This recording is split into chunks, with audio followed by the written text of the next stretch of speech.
Hey everyone. Today, we're diving into a topic that's both alarming and deeply concerning: Britain's struggle with heat waves and their devastating impact. As a disaster responder, I've witnessed firsthand how these extreme weather events are breaking our country, leaving it bone dry, and in a state of denial. Let's explore this crisis and the challenges it presents. First off, the heat waves are relentless. June 2026 was our hottest June day and night on record, and the consecutive heat waves have led to extremely dry conditions, sparking fires across Suffolk.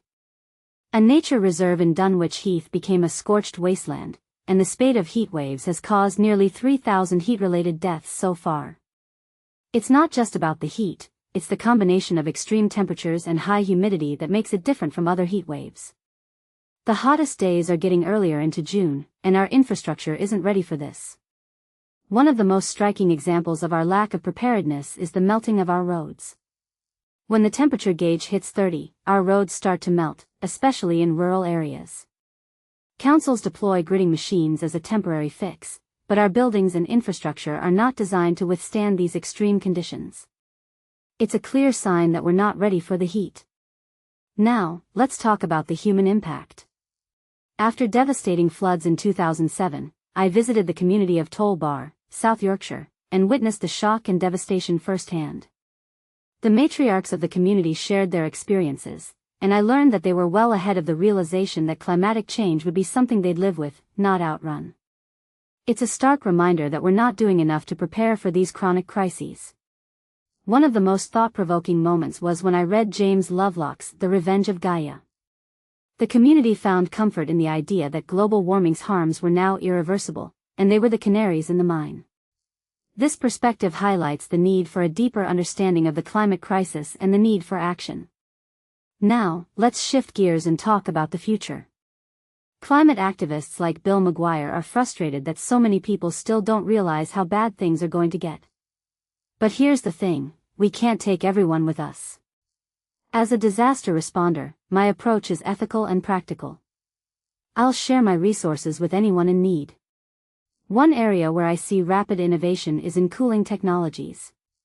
When we can link cooling to issues of comfort, we can affect change. However, the social disparities will be stark, with the rich staying cool while the sweltering poor bring them things. It's a complex issue that requires attention. My children have grown up in a world where plastic bags are a thing of the past, and they take part in litter picks and wash out their cans. I haven't got the heart to tell them about my trip to Shanghai, where I choked on the smog and realized it was a battle lost. It's a powerful reminder of the generational impact of our actions. Now, let's talk about the silver lining. Despite the challenges, there are things that make a difference. Excess deaths related to heat are tracked, and there are promising signs that interventions are starting to work.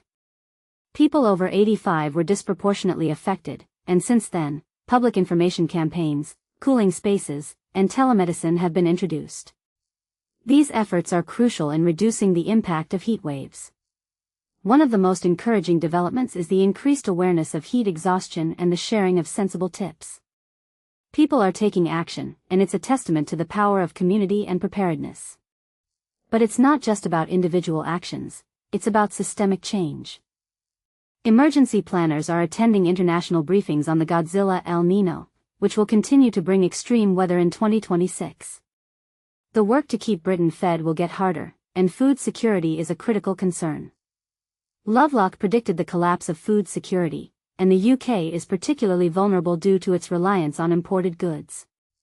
The truth is that we need a wholesale program of rebuild and future-proofing for our schools, courts, hospitals, water pipes, roads, and reservoirs. But no government has the political will to make it happen. Over 2 decades, national public health bodies have urged politicians to have difficult conversations, but misinformation and the pandemic have only made this harder.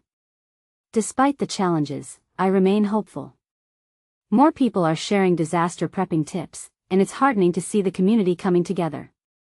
We need to embrace the idea that weather will continue to be an inconsistent and furious goddess, and we'll need to be ready for new challenges each year. It's a call to action for all of us.